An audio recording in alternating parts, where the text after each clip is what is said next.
true panel, it appears that we'll be talking only to ourselves, so that's very nice. We'll kind of do that and get some responses from people who are continuing to be here. But not yet. You can pull it down. I'll just kick off the discussion by mentioning that while we look at the possible collaboration between Indian and US universities, and therefore actually set up a university research network that is viable, we have to remember that the ecosystem in India is different from the ecosystem in the US, and this is something that's important for us to understand, because that is where the linkage with private sector comes in. The linkage in the US is obviously much stronger than it is in India. So we have to learn from that. We have to see how we can access it on both sides and actually be able to work in this area.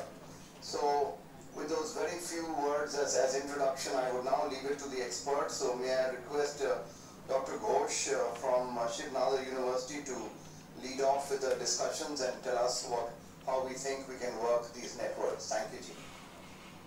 Thank you. It's really my pleasure to be in this gathering. I expected, of course, much more participation, but real thanks to Rick for inviting me to this forum and to Fiki for hosting us. Just this morning at Shiv Nadar University, we are hosting a high-profile delegation from MIT to talk about research collaboration between Shiv Nadar University and MIT. So that sort of set the context right, and I'm going to share a few pointers. But looking at the panel, the topic that was given, University Research Network, before I start, because our university is kind of new, I thought I'll just go through some images to wake people up. I know it's the second panel of the day, and probably that would set the context of what I want to say. So I'm actually a physicist by profession.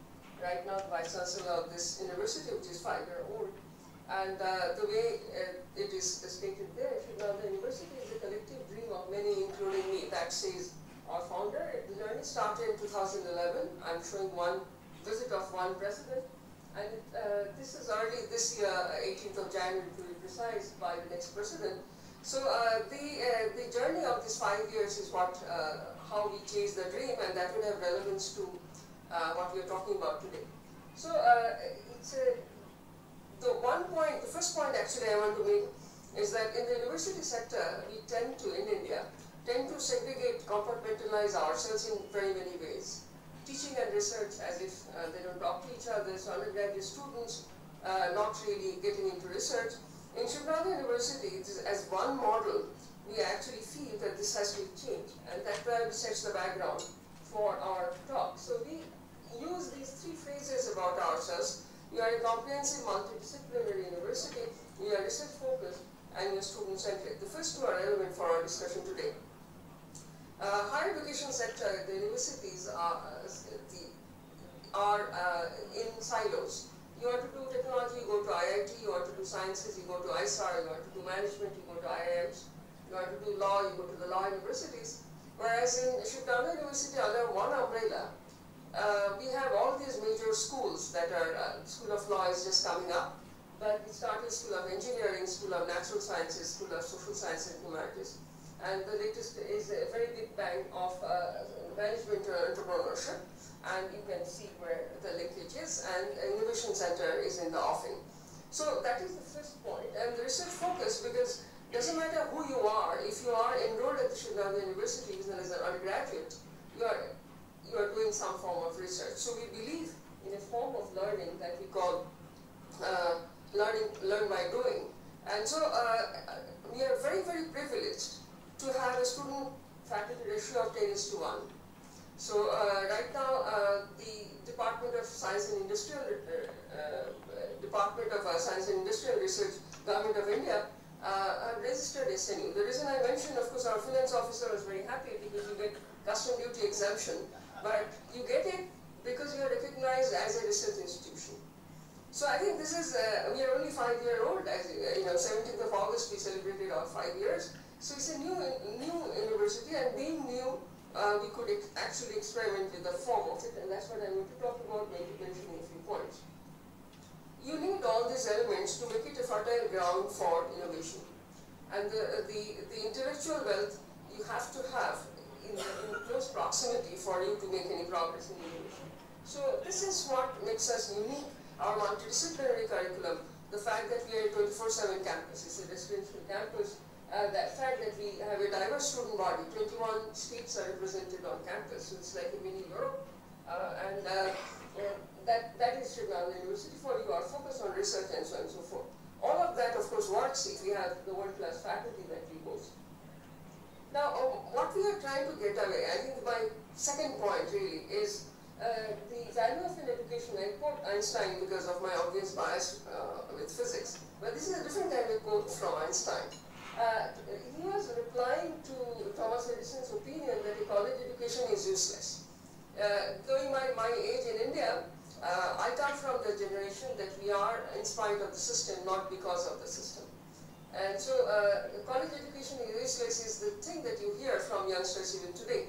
But I think this has to change, and Einstein responded to this criticism by saying the value of an education in a liberal arts college, change liberal arts to liberal studies for me today, is not the learning of many facts, but the training of the mind to think something that cannot be learned from textbooks. Thank you. That makes it easier. I think you can see the screen. So I think this is where the philosophy that SNU follows is that of a liberal studies university, and training of the mind is what we are planning to do. So what does it mean is, of course, we force our undergraduates, who are also researchers, to have a common core, because we believe to have a depth in a particular discipline and to excel in that, you also need a breadth in the subject. So this is really what we call a common core of our undergraduate courses. And so it's not a regular fight of depth versus breadth. It's actually depth and breadth. And what we say that this prepares them for the future that is unknown. There are many jobs and innovations today in the market that when I was in school, I've never heard of. So when our students today in the university sector, they go out in the market in the next 5 or 10 years, the kind of jobs they're going to face, we have not even heard of them. So those lucrative things, how do you prepare for a future that is not really known? So our philosophy is, what I'm trying to explain, is really they acquire depth of a major subject as per our wisdom today, but you also make them, give them the breadth so that they also give them the skill of problem solving. So it doesn't matter what the problem is, they are equipped to solve. It's not a rote learning method, it's not a memory-based learning, it's not a lecture-based delivery. So it's not like after the exam is over, you press the delete button and your memory is as fresh as ever. So that's really no learning. So this experimentation, of course, we are doing by changing the role of our teachers from being the sage on the stage, like I'm doing today, to be the guide by the side.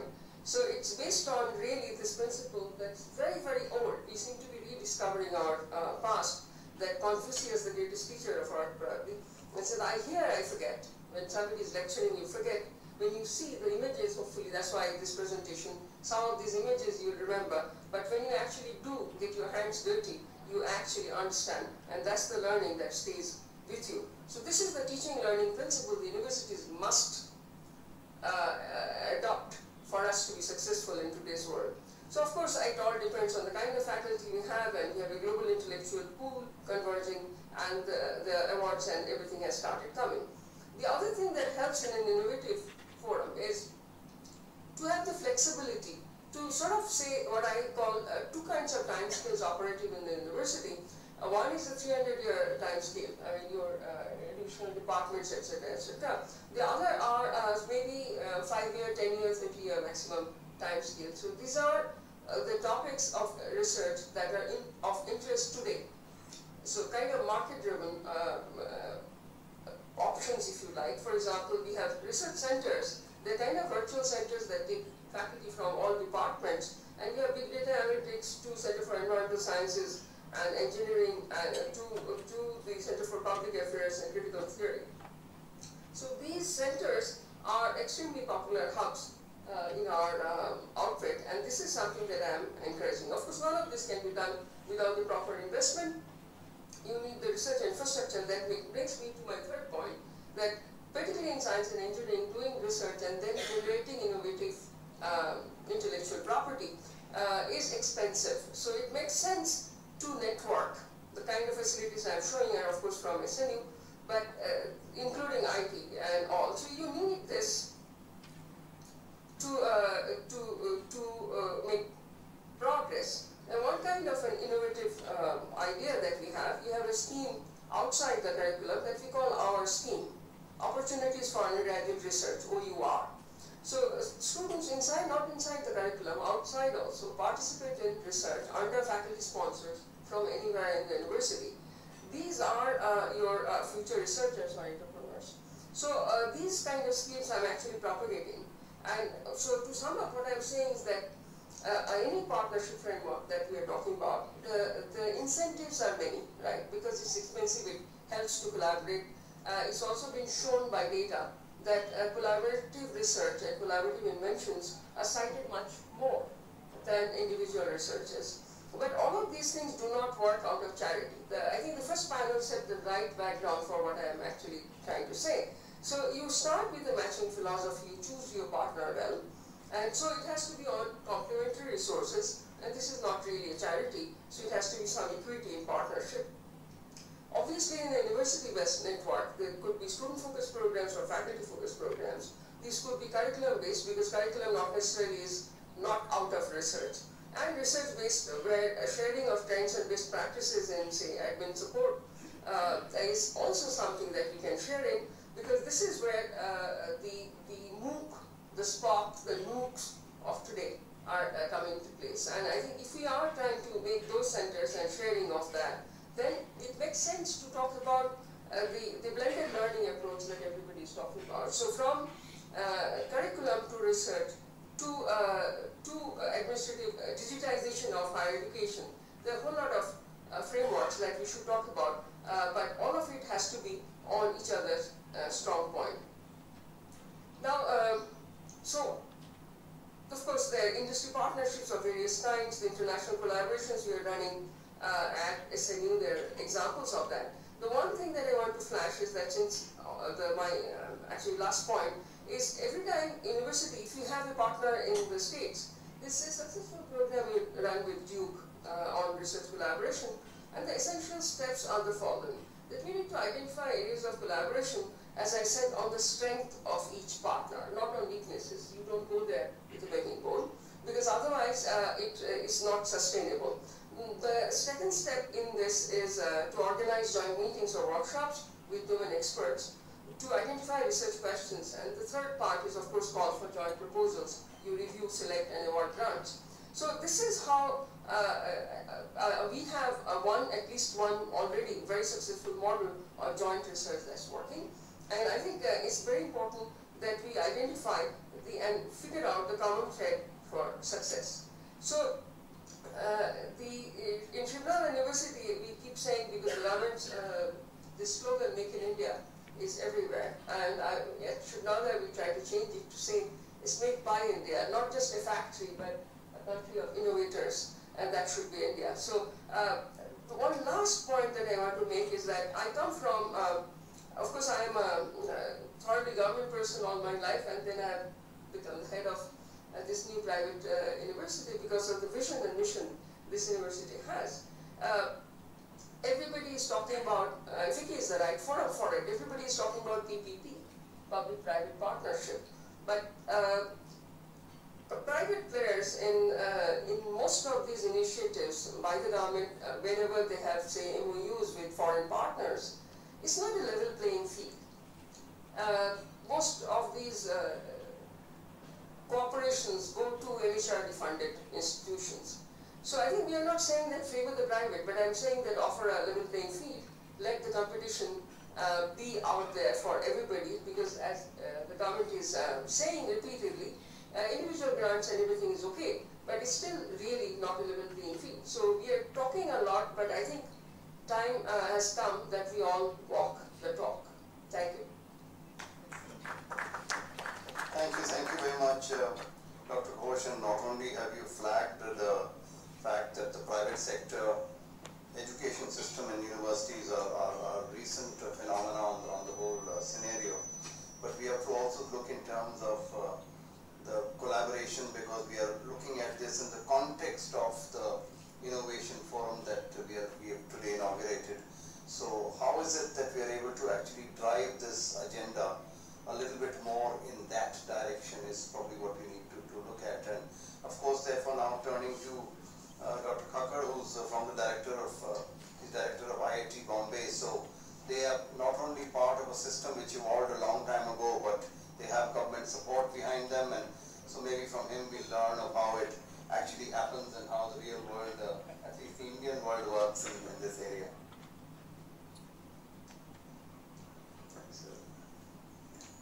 It's a pleasure to be here and in this US-India Innovation Forum to discuss university research networks. And of course, I agree with everything that Professor Ghosh has said, that indeed building these kinds of networks is very useful, and they work if it's a sort of win-win situation where both sides are benefiting. Let me just start with a little bit of background for people who are not so familiar with it. So the education system in India is vast, and there is a huge variation in the sort of preoccupations of different sectors of the education system. Most of our colleges are not that involved with research, and research seems to be focused in national laboratories and in a few public universities. Shiv Nadar University is a welcome new beginning of a private university which is also research focused. I guess another example could be BITS Pilani, which is also doing quite well. I have been in this system for a long time, and 1987 when I joined as an assistant professor, the level of research was quite low. In my department, there were only 6 full-time PhD students, and so you can imagine the kind of productivity there was. Today, in the same department, there are 240 PhD students, and this is something that is common in many of the public universities and some of the private universities which are focusing on research. That there has been a very rapid growth in the research activity, in the research capabilities of many institutions. And I often show a graph of our research funding and the number of PhD students working in our institute. And I don't think this is very unique only to our institute, but in many of the institutes this happened. That since the 80s, there's been almost an exponential growth in the numbers. We're seeing this even in the interest of students to go for higher degrees. Everyone talks about how difficult it is to get a place in our undergraduate program where millions try and only thousands get in. But I'm seeing a similar kind of rush even for our PhD programs, and it's the whole process of selecting PhD students is again become very difficult because we get so many applicants for just a few places. So if we take maybe 20 or 30 students in a department, we will often get maybe 1,000 applications. So there is a great interest among students to go for higher studies. There are many institutions where there is a lot of research going on. And, in fact, there is a lot of R&D in India. Our students, when they graduate, a lot of them go into academia because our academic system is expanding. Many go into national labs. But there's one sector which is growing quite rapidly, and that is industry. For many years, there have been multinational corporates setting up R&D labs in India, today there are about 750 corporate R&D centers, multinational, many of them doing research in India for customers all around the world. And they are a big draw for our students. So there is a large manpower that is available. And this sort of sets the stage that in fact, I think the stage is right, the stage is set for meaningful collaborations with good universities all around the world, and in particular considering this forum with universities in the US.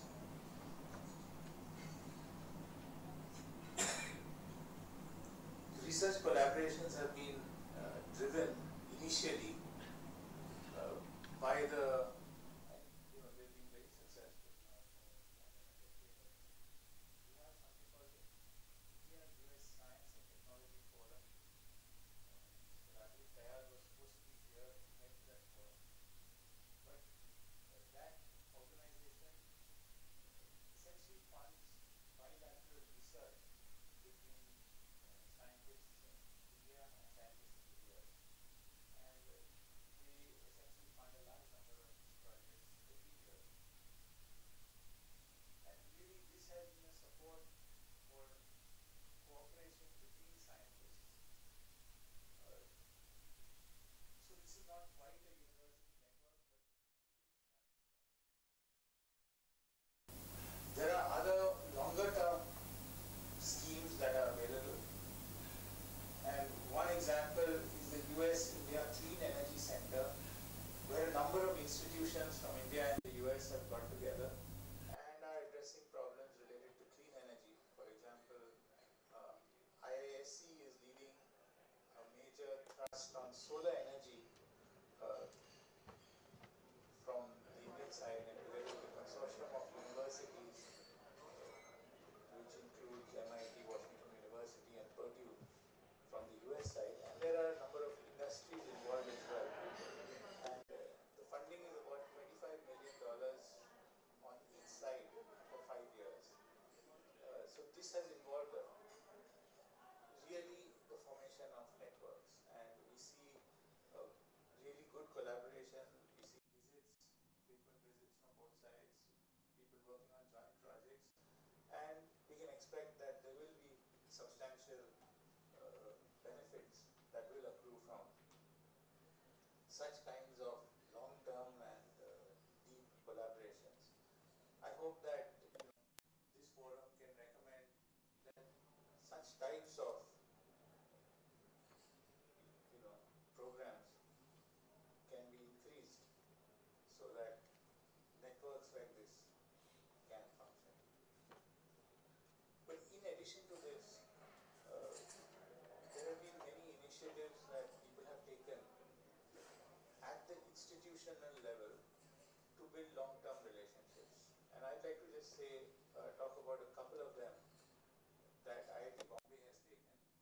And so these are independent of any particular funding agency. We've had a decade-long collaboration with Washington University in St. Louis. And the initial funding for this collaboration came from philanthropy received by Washington University. And so they set up the McDonald Academy, which supported the collaboration initially for joint research projects in the areas of energy and environment. And over the last 10 years, more than 25 research projects have been completed between faculty members of IIT Bombay and Washington University. And several of these projects have actually been funded by industry. And the relationship is deep, and there's regular meetings from faculty of both sides, at least 2 each year. And more and more of our faculty are getting involved in this collaboration, and both sides find it mutually beneficial. Another program that is somewhat like this, but on a larger scale, that we're doing is with an Australian university called Monash University. Melbourne. It is one of Australia's very good research universities. Together with Monash, we have set up a joint PhD program, and this program is again funded partly by DST of India, partly by the Australian Science Foundation, and also by industry. This program has grown, it's been around for 8 years now, and it has grown significantly, and today we have about 190 PhD students in this program. There are about 100 faculty from IIT Bombay who collaborate with an equal number from Monash University. And again, this is a very intense and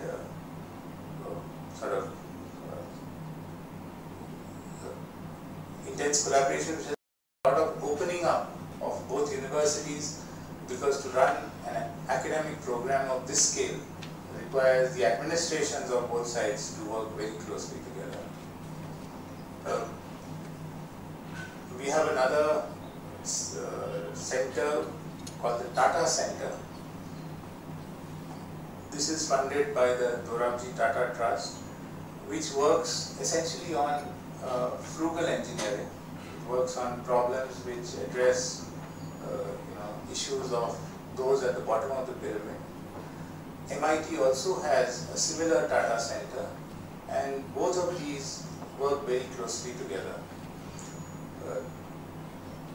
This center essentially highlights another advantage of collaborating, because faculty from our institute are very closely linked to many segments of our population, whether it is in Dharavi slums or whether it's in rural areas and so forth. And there are faculty in MIT who are trying to address problems of these people. So, we can form teams where students from MIT can come and understand what the needs are and so forth. We are also looking forward to a strong collaboration with the Carnegie Mellon University, which is being funded by Wadhwani Foundation. And in all of these, we find that we have enduring kinds of collaboration if we can get some research students to act as a glue. In IIT Bombay Monash, there are joint PhD students. In the Washington University relationship, again there are joint students, and we are hoping that there will be some similar joint projects in the other ones as well. Of course, the research, we hope, will lead to innovation, to translation into commercial activity through either licensing or startups. And there are some of the projects where they have gone forward in that direction. We are looking to see how we can put our incubation centers to work closely with the incubation centers of our collaborators, so that this process becomes simpler. I'd like to just end by highlighting what I feel are some of the key benefits. Really what we have found is that, one, the collaboration raises the level of research, and I think it happens on both sides. It's not just one side, because usually people who get together, they have complementary strengths. From the point of view of our students, I think it gives them a better training, and because they get to travel and spend time in another university, I feel they gain a much broader perspective, and I think that they also benefit a lot. So we have been working now for at least the last 2 decades in building quite strong linkages with universities around the world, and we have very strong links with several universities in the US. I'm sure that as time goes on, you will see more of this happening, and I think both sides can benefit. Thank you. Thank you.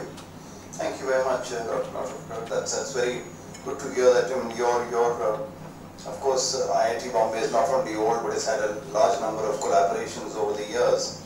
And you mentioned some of them even with the US, which are actually going on. But the question that remains, and which is what we have to look to as we move forward, is where does private sector come into this, in this whole thing? That are we being able to achieve that as an end is something that we'll also have to look at. There are, of course, so many of these private research centers of MNCs in India, but how many are there of Indian MNCs also in India and working with our Indian universities, and therefore connect with US universities through that channel is something that we need to look at.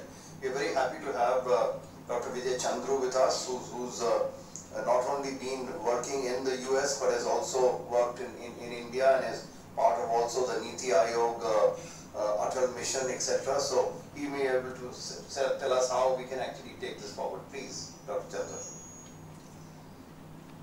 Thank you for having me here on this panel. I feel a little bit like that boy Alan, in the Lufthansa ad, who says, "Grandpa, I think we're on the wrong flight." So, I'm neither an administrator at a university, nor really a policy expert. All that I am is an innovator.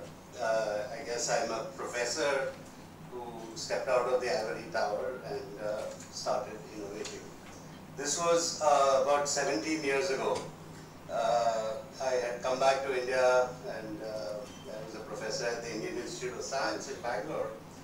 And then we asked the director, what are the rules for starting companies? And he said, there aren't any, but we will make them up as we go along. So we went ahead and we started a couple of companies, one that manufactured this computer and the other that I now still lead. It's called Strand Life Sciences.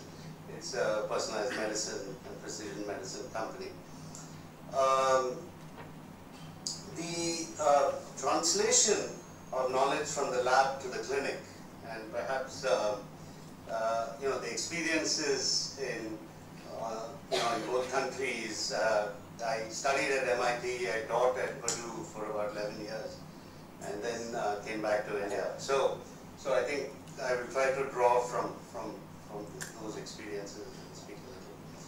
But about a year ago, Mr. Narayan Murthy gave the commencement address at the Indian Institute of Science, and that address made waves. It's come to be called the lament and the lash. Right? He basically pointed out that there hasn't been a single innovation that emerged from IISc, or for that matter, from any of the universities or national labs in India, that even remotely resembled some 10 innovations he reeled off from a recent MIT publication.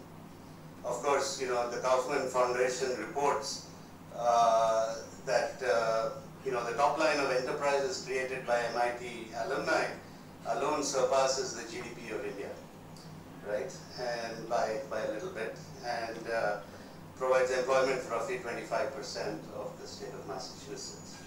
So that's a tough comparison to pull off between MIT and any university anywhere in the world, really. So I wrote a follow-up piece as an op-ed in the Hindu to point out that this analysis of the lack of translational focus needed to be examined historically as two epochs. Right? In the first 3 decades or so post-independence, there was a clear impetus towards nation building in our scientific institutions. Directed and applied work, and several of our public sector and even private sector efforts that even today we are proud of, right? Aeronautics, space technologies, atomic energy, computing and communications, chemicals and pharmaceuticals. All of this came out of our institutions, right? And even modern agriculture, right? There was connect with our research institutions. So in many ways, why was this momentum lost, right? And why in the second epoch, or the next 30 years, students, we have not felt the same way. I think it's been a dependence on a belief that, and this is sometimes called the big lie, right? The big lie is that scientific progress on a broad front results from the free play of free intellects working on subjects of their own choice in the manner dictated by their curiosity for the exploration of the unknown. Does that really lead to progress? It's really hard to find historical examples of that. Even if you look at the US, which has had such a lot of free play of free intellects, the way you really look at economic progress that has happened in the US as a result of the higher education system and technology and scientific breakthroughs that have come out of it, it seems to be that the direct funding, okay, by the military-industrial complex, the Department of Defense, is actually the real success story, right? Here are 3 examples for you to think about. One, the field of computer science itself, the whole subject of computer science, was more or less created by DARPA, which realized in the 70s that machines were getting built, the hardware was coming along, but there was no science to back it. So what did they do? They funded the MAC project at MIT, CMU, Stanford, and so on, and actually created computer science as a subject. Till then there was no real subject called computer science. Right? There was numerical analysis and so on that came under mathematics or OR or whatever.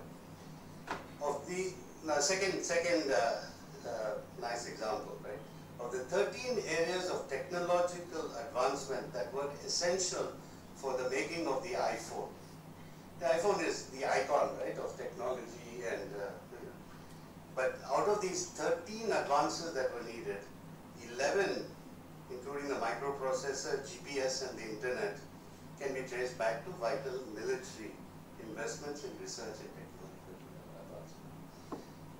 My third example, right? In the war on cancer, right, in the late 1980s, when the National Breast Cancer Coalition was led by a patient, a survivor, Fran Visco, and they were pushing for a program, and they said $300 million was what was needed to actually come up with some solution to breast cancer, right? Now, by some accident, the budgeting process could only find that kind of money from army budgets. So they said the Army Research Office has to run this program, right? So the Army Research Office ran a research program, fundamental research program on breast cancer. And what did this lead to?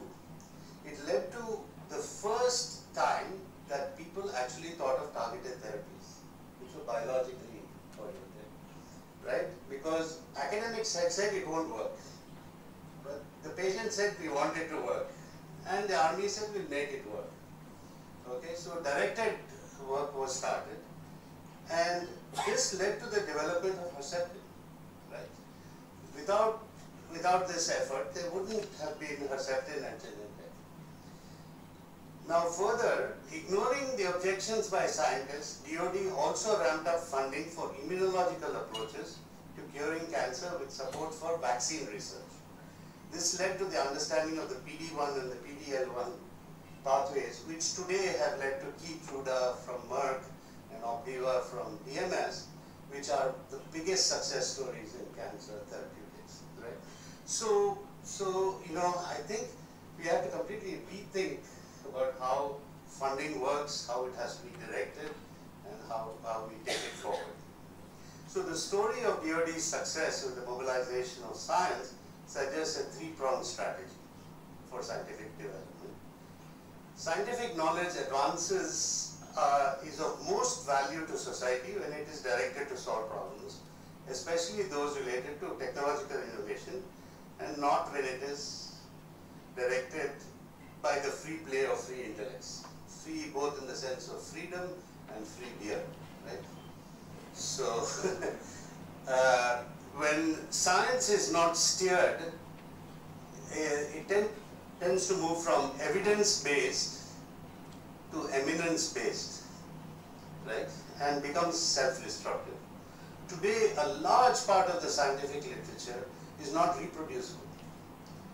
You know, results are published, but you cannot reproduce them. Science is really getting into a corner, right? Fundamentally, interdisciplinary research, which is key contributor to innovation, is sacrificed in a self-regulated environment. So we keep saying peer review, it doesn't work. Or at least that's what we are seeing in science. Now, instead of shielding science in ivory towers, we should enter into a more direct, open and intimate relationship with societies and social influences, including a consortium of industry partners. I believe that this will make science more honest, right? And so as far as US, India, universities, networks and so on, you know, it seems like a lot is already going on.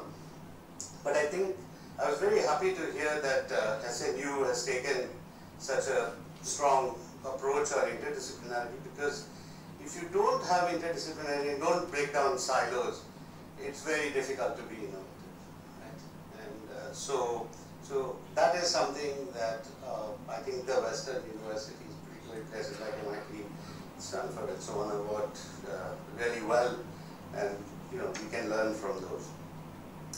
But they can learn from us also. I think affordability, and we've talked about frugal engineering, you know, the data center and so on. Affordability as a driver of innovation is a theme, right, that Indian universities have a better feel for than US universities. And they could be useful collaborative work, particularly in the field of healthcare.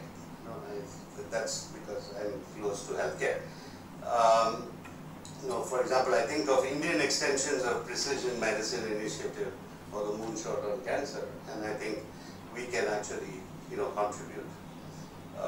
Telemedicine, you know, use of wearable technologies and the creation of digital hospitals.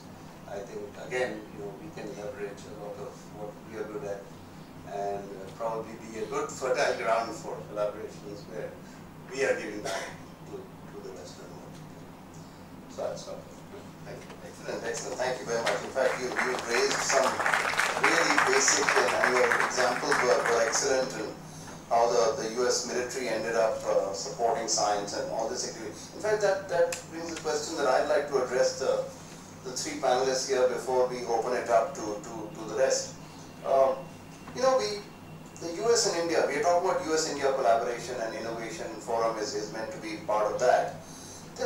There's one basic distinct difference between the two systems, and I want to just flag it and ask you, how do we get over this, or is it something which is actually a positive at the end of the day? We come from a British system where in fact research was government sponsored in government laboratories. We have a plethora of CSIR labs, DRDO labs, all the rest of it, and essentially it was a central government activity, and funding did come in there and continues to come in there, which goes all across the whole country. Whereas the US system is virtually based on a university-based system, or laboratories which are located in the private sector. It's not government laboratory kind of thing, which is a little bit of it maybe in the security angle, but other than that, it's mostly a US-based system. Is mostly universities doing innovative work in several areas, and health being, of course, one of them, and several others. How do we therefore bring these two systems to collaborate with each other in an Indo-US context, particularly as we look towards innovation in the future, is my question to all of you. Anybody?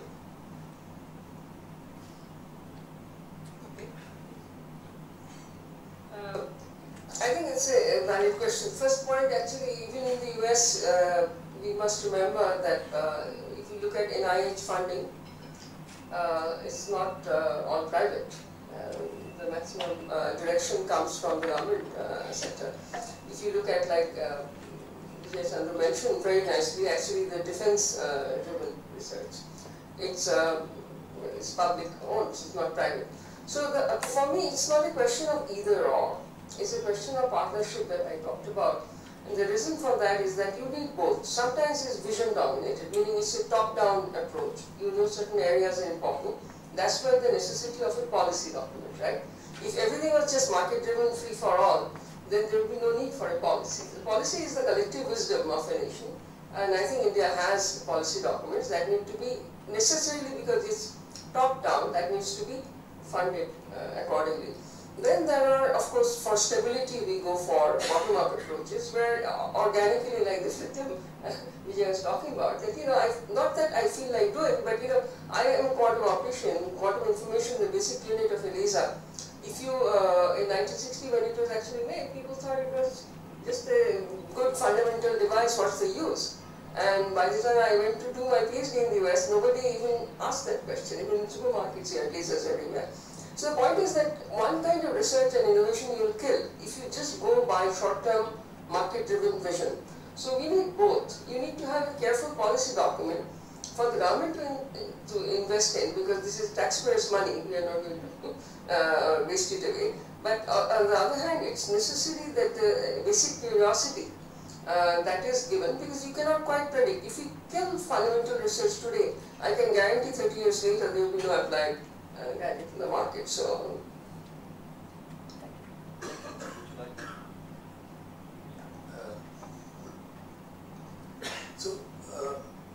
I'd just like to say that one, government usually funds most university research, and if you go and look at the annual report of MIT, out of a $3.9 billion budget, 115 million comes from industry. So largely universities are funded by government. Even private universities in the US are largely funded by government. But industry does play a big role, and usually, I mean, I see that, having worked both in the US and here, that very often the key way in which they work together is perhaps there may be some joint research going on, but the key thing that the industry gets from the university are the students, and that's a great way in which new ideas and technologies that are developed in the university translate into industry, and then the industry grows. In many cases, industry does not like to, farm out research that they are doing internally to universities, because they prefer to keep everything confidential. They want to make sure that no IP is generated outside the company on areas that are very close to them. So there are many of those kinds of issues also. In India, in fact, we are seeing a changing trend that even among Indian corporates, where 20 years ago, for various historical reasons, R&D activities were kind of low. Here, today, most of the big companies have growing R&D labs, and they are interacting with academic institutions in different ways. And many of our students are working in all of these labs, so there is a natural connection. And I see that partnership will benefit us significantly. Thank you, Dr. Chandru. How do you think we managed to get US and India going?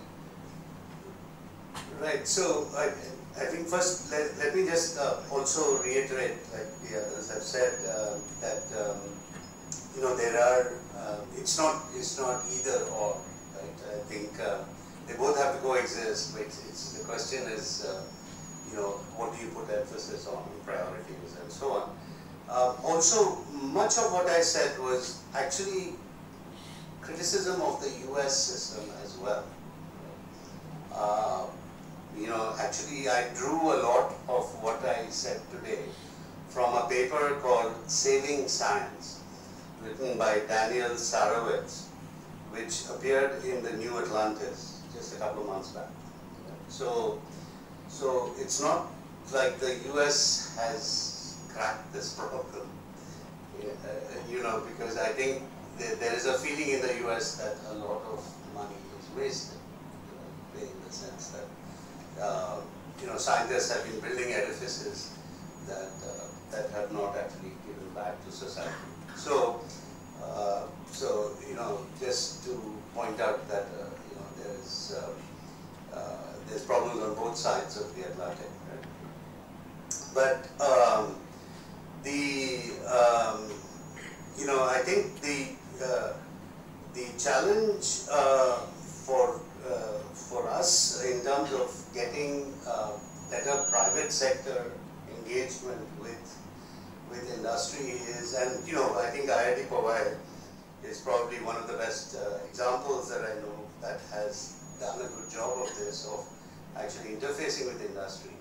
Whenever I've gone on sabbatical to places like Stanford and so on, one of the things that really is exciting there is how closely they work with the industry, right? So it's there's typically a consortium of industry that works with the department. I was visiting the Department of Cloud Computing, right? Networking and CS, and every month all the PhD students in the department would make presentations about the work that they were doing, and there would be Google, Cloudera, all the Cisco, all the big companies from around the Silicon Valley with their heads of R&D and so on in the room. For these PhD students to be able to present their work to all these industry captains. And they would get feedback saying, you work on this aspect and that will actually have more value, right?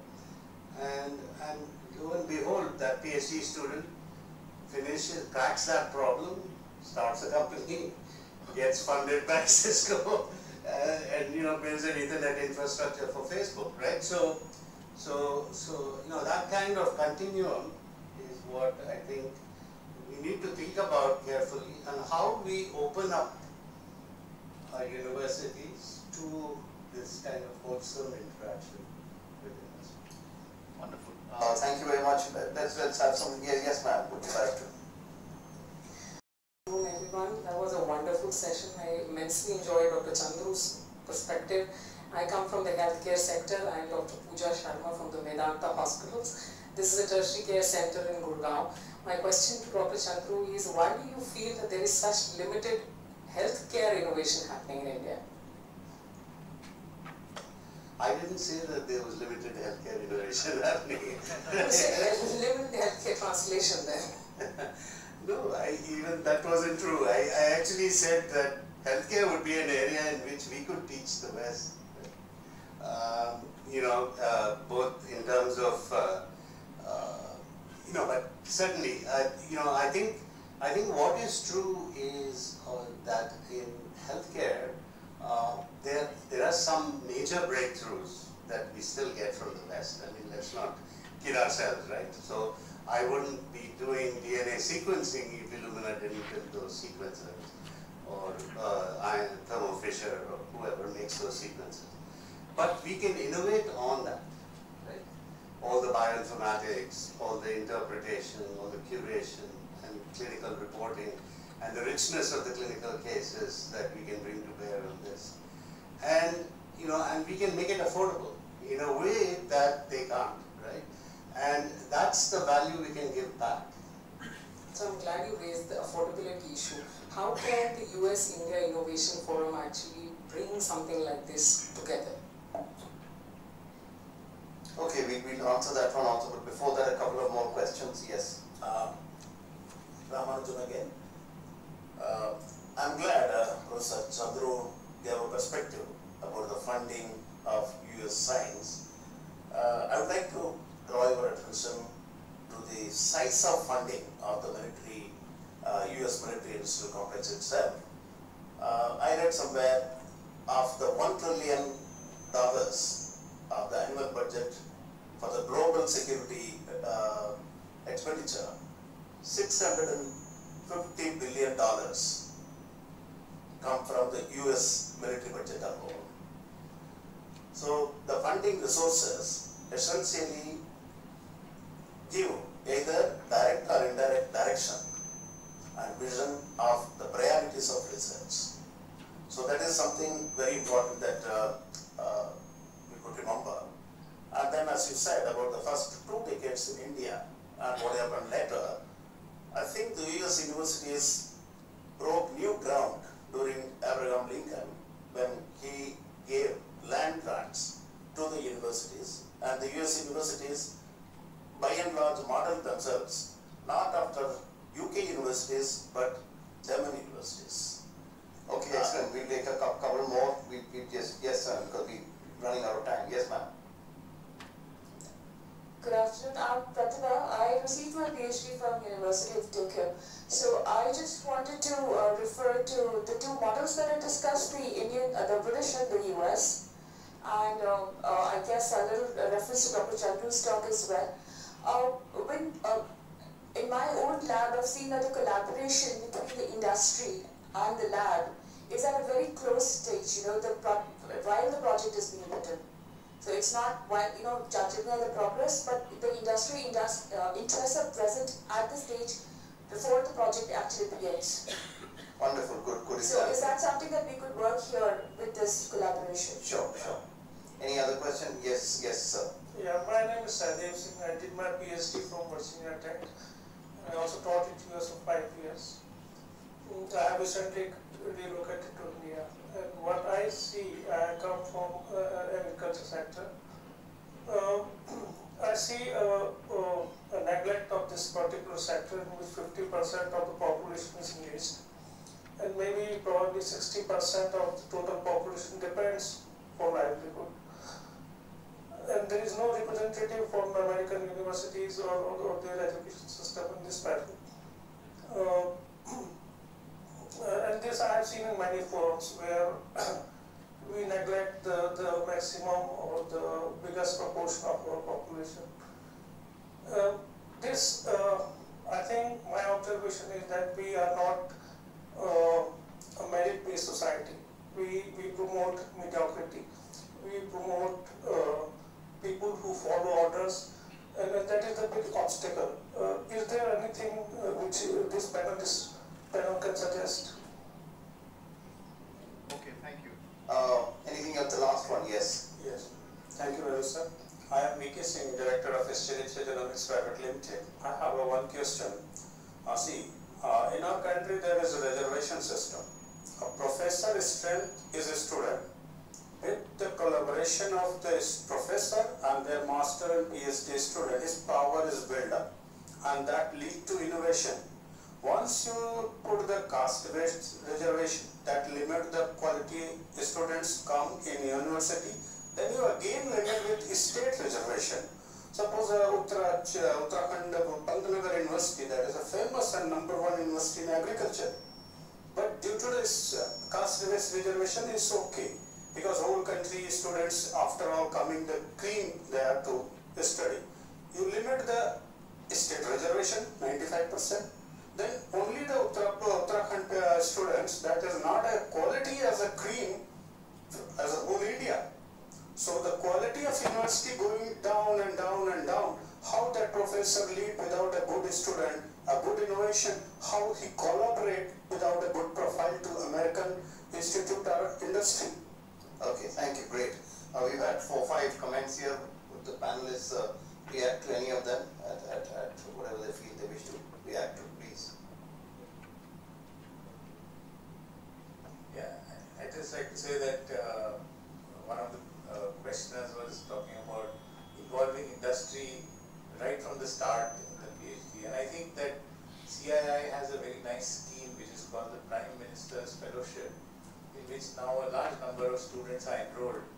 In this fellowship, 50% of the funding comes from government and 50% from an industry, and there is an industry mentor also associated with it. So there's a program here in which such kinds of interaction happen right from the start.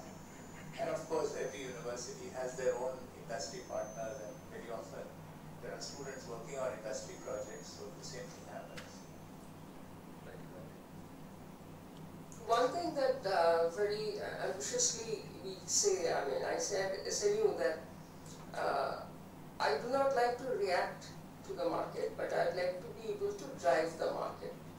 And I think what is meant by this is really the kind of fields that we are going to. This calls for a vision, and it's probably too early to say. When the problem comes from the market, industry is saying this has relevance, but normally most universities would like to look at it, have an agenda that is a little broader. So you should be able to predict where the market is going in the next 5 years, and therefore, so it's both. So there are many, even in our very new university, you will have such impacts. I wanted to just briefly comment on that. I mean, I think affirmative action is something we should leave out from our discussion because they fall under a different kind of a category. Universities would like their degrees to mean the same thing. Doesn't matter where you take in, but the degrees should mean the same thing, otherwise the education system is just going to collapse. So I think there is a concern there that probably is for another forum. And the comments that were made were really comments, and I think there are no really questions for me to address. I think I've said more or less what I have to say. Sure. Would you like to add anything? Yeah, I think I'd just like to comment on the comment that agriculture is an elected sector, and I think that's a very fair comment. I think both the scientific community really does not do justice to the fact that more than half of our population actually depend on agriculture, and that also the same thing applies for many of our rural related complex issues that could be addressed by the academic research community. I think funding agencies are aware of this bias. I know that, for example, within PPT, there is now an idea that more should be done towards agricultural research, and I think these are priorities that would have to be worked out. I think when the Prime Minister met a few of us scientists, it was very clear what his priorities are. I think he certainly wants to see more scientific work done towards addressing the issues of agriculture and agricultural systems. Just half a comment. I mean, Professor Chandra reminded me. I mean, your comment was a very valid one, but it is not really limited to agricultural universities. I'll tell you one problem that has just recently cropped up. Everybody is talking about rice and wheat. There are many research that's going on. Pulses are completely neglected, right? SMU participated in a policy document from our social sciences actually to talk about this particular aspect. It has come to the scientists now to say that for pulses there is nothing that we do. Technology is completely absent in that. So that it's not like it's not happening, but you are right that it's not in the consciousness the way it should be. But I'm quite proud of this policy paper we have come up with, and actually we are looking at pulses and trying to see what can be done technologically to improve the fate of that. Okay, I'll just add to that one about agriculture or rural areas and being ignored or whatever. FICCI runs with USAID something called Millennium Alliance. Millennium Alliance is a $15 million program which is going to be enhanced to $50 million. It has DFID, it has USAID, it has ECO from Europe, it has Wadhwani Foundation, it has ICICI Bank, it has World Bank.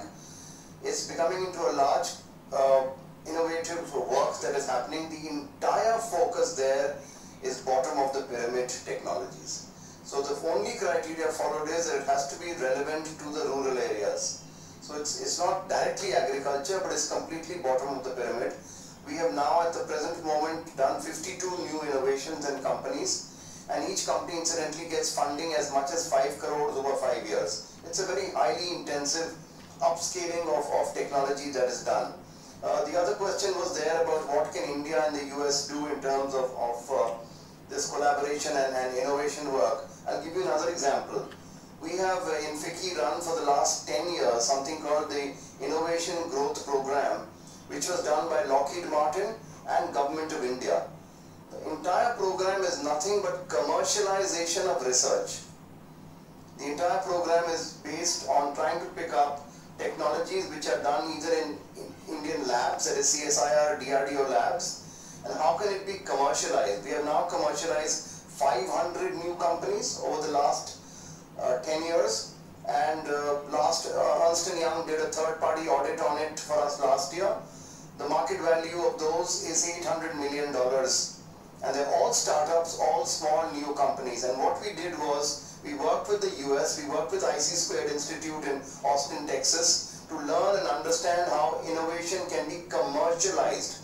So I think the success of it, and as we move forward also in this program, and we are working with Rick here and this whole program of Indian and US innovation that we can work together at, I think the secret has to be, and the emphasis has to be on commercialization. How do you convert research? Of course, do research to start with, but then how do you convert that research into commercial ideas and actually bring it to market? So that is one emphasis that can happen. And the second suggestion that I would leave on the table, and I'd love to have other comments on it, is what Professor Chandru was just mentioning out here. How do we look more at frugal innovation? Because that is the one thing that India can bring to the table. And by frugal innovation, we don't mean any down market innovation. What we mean is high quality, high level innovation, but at an affordable cost for developing countries. That's the secret. I think that's what we can bring, because we have volumes in India.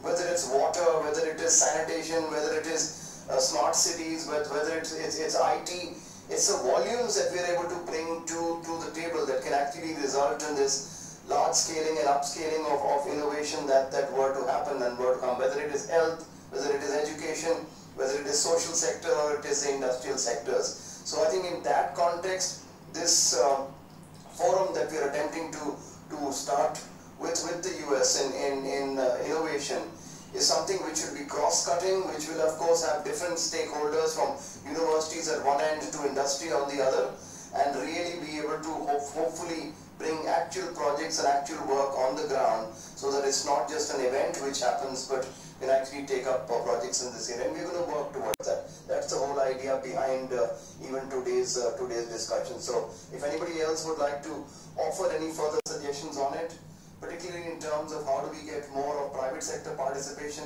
with universities and with our work, we are more than happy to hear any further suggestions or comments on it. Yes, ma'am. Yeah, I got a comment, and this is very old story, but even 1991 in Cambridge University, GSK used to give basic chemistry to the undergraduates. For example, ranitidine, synthesis of ranitidine. So how from a 6-step synthesis to 4-step synthesis can be done, that was taught to undergraduates. So this way they create interest in the undergraduates, and when they want to take a PhD, then the GSK people are always there to guide them. So they act as a co-guide. So this is a very good model to imitate in our universities and like in the colleges, where you can have a private company coming at the level of undergraduation or post-graduation level, working with the students, then taking on, partnering along with them in the PhD. That way both the parties are benefiting. Kids are also very excited to take it forward. So this was one thing. The other thing was like when Dr. Chandru was saying that what happened to India after post, the first epoch, what happened the second epoch. You know that very well, we all know. It's all because of paper-based, promotion, publication-based promotion. That's what happened. I didn't want to mention it, but that's what happens, because innovation takes innovation takes a backhand. What was required in the second half was the more you publish, the better journals you publish, the more it is like considered for promotion. So that's what everybody was running after. And now hopefully in the current years, since the translation has got some priority, that will also come up. So that's just the comment. Good, thank you. Anybody else would like to offer? Yes, sir. I'm Professor S.K. Jain. I'm Professor of Marketing and Operation at Lal Bahadur Shastri Institute of Management. Creativity, innovation, my special forte. I just wanted to spread this thing that there are 5 or 6 centers in big metros which goes by talent factory, something like that. They are places of 500, 600 square feet, where anybody from 8-year-old to 60-year-old can go and innovate and do something. They have got the 3D print have got a resource constraint, and the person who goes over there has to pay 2,000, 3,000 rupees a year. But I believe innovation is not the reserve of a doctorate student. Anybody can innovate. Even today there was a report that class 11 student in UK has done some research in breast cancer, something like that. So if institutions can collaborate with something like this, that the budding mind I have seen, a 10-year-old, 11-year-old, class 6, class 7, can join in the innovative efforts, and more practical solutions can come out which are applicable to the masses. If it can be institutionalized in some way and encouraged. And secondly, Mr. Didar Singh, what you said is very, very encouraging, sir, for all of us. I never knew that you have commercialized so many things. I think it needs to be publicized. Thank you very much. And thanks for your suggestions and the other suggestion there also. And incidentally, sir, just to mention to you, we run a program called Newton Bhava with the UK, and 30 universities have now got collaboration with British universities. So this kind of innovation and this kind of work with universities happens across the board, both with the US and the UK and other universities. But more of it needs to get done if we're actually going to get moving in this area. Thanks for your suggestions, Madam. We have been trying to work on a concept of greater, industry innovation and industry work with actual universities, which is kind of worked but not really worked. We've set up 5 such centers, and they range across working on curricula, working with students, working on research. It's sort of worked, but quite unlike the US system, because in the US it's really, really very robust, and we've seen so many good productions because of it, and something that we have to copy and bring to India in some manner. So with that, I'll just request all of you to kindly join me in thanking the panelists with a round of applause, please. Thank you very much. We'll now, Rick, would you like to move us to the next